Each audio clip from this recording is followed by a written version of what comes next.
Welcome back to Inside LA, and we have quite a video for you today. A massive development has just been approved here in downtown Los Angeles.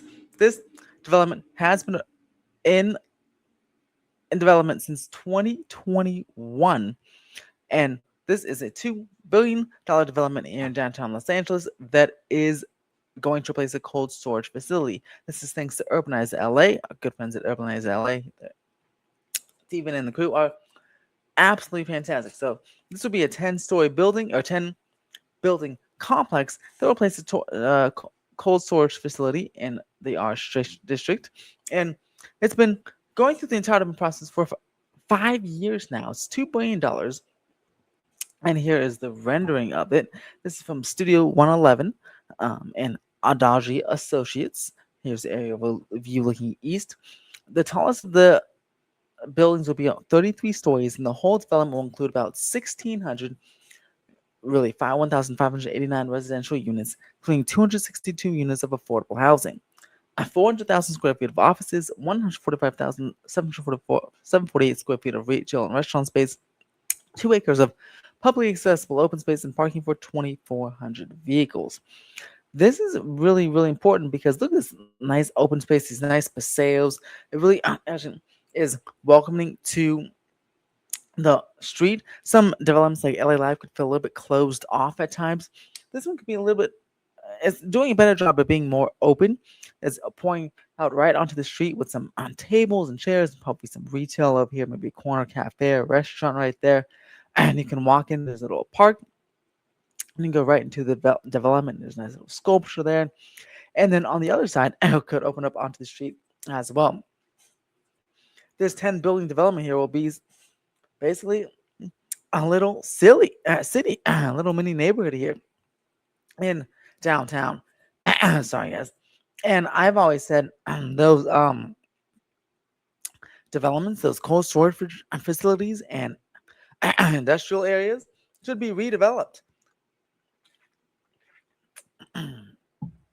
Redeveloped in our district, and that whole corner of downtown should be residential. Downtown can really host 1 million people under the downtown LA 2040 zoning plan. So let's get there, and then we can put some transit. The Southeast Gateway line will pass around here as well, which can provide some nice transit to this side of downtown. And if they ever get that streetcar up and running, they can provide transit there to downtown as well.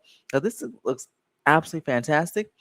The project did face 2 appeals, which that's why it's been going the entire process for so long. So glad the city rejected these 2 appeals, because just like with most other appeals, it's pretty much nonsense, right? This is the downtown community plan. This is downtown. I mean, it should be, everything should be by right in downtown. There should be no NIMBYs in downtown. So the appeals of the project's track map and environmental study were rejected, thank goodness. But that shouldn't even be possible, because then just delays the project, and then it goes ahead and ups the construction cost of the project, the whole project cost, and cost rises, and then the project may not pencil in the end. So that's not good. And one of the other complaints is those over concentration of businesses selling alcohol in proximity to Skid Row, among other issues. I don't think they care about that at all. They use whatever issue they can find just to stop development. This has been going on for decades now.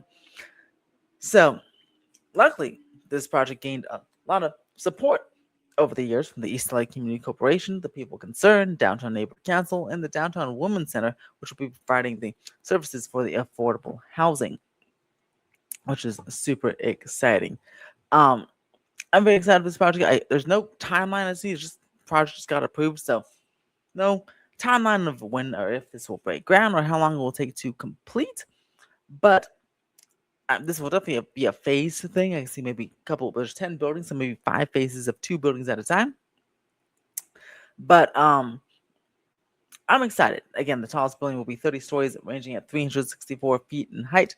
That was cut down from 44 stories in the original plans, probably due to those NIMBYs and project construction costs and penciling, stuff like that. That's fine. This little neighborhood is exactly what downtown needs, the Arts District needs, and we gotta things I've heard downtown are a little dicey, a little bad lately. So, and downtown has always had its boom cycles and bust cycles. So we're in a bust cycle after COVID. So let's get back into a boom cycle, and we can get some more housing there, more towers in there, and create a nice, more livable city, especially with the D line extension just opened to LACMA. Video on that on the other in the channel here. Go check out my full tour of all 3 stations there. But that's gonna be completed to the West LA next year, meaning a 25-minute ride from UCLA to downtown will be possible on the D line. So it can bring even more people to downtown, especially when there's events going on. Downtown's really benefiting right now from the World Cup. Lots of bars are full, especially when Mexico plays. The whole city's cheering for that, so that's great. We need more developments like these downtown, and we need them to be expedited fast. It shouldn't take 5 years for this to be approved. Everything downtown should be by right. But what do you guys think about this new $2 billion development? Is it too much, just right, or even too little? Let me know in the comments below and subscribe for more Inside Los Angeles updates. Let's get to 50 subscribers, y'all, because at 50 subscribers, we'll be able to go live. So that'll be exciting. Then we'll have a weekly live stream. So that'll be super cool. So let's get to 50 subscribers. We have about 45 left to go, or 35 left to go. So let's get there. Thank you so much, and peace out.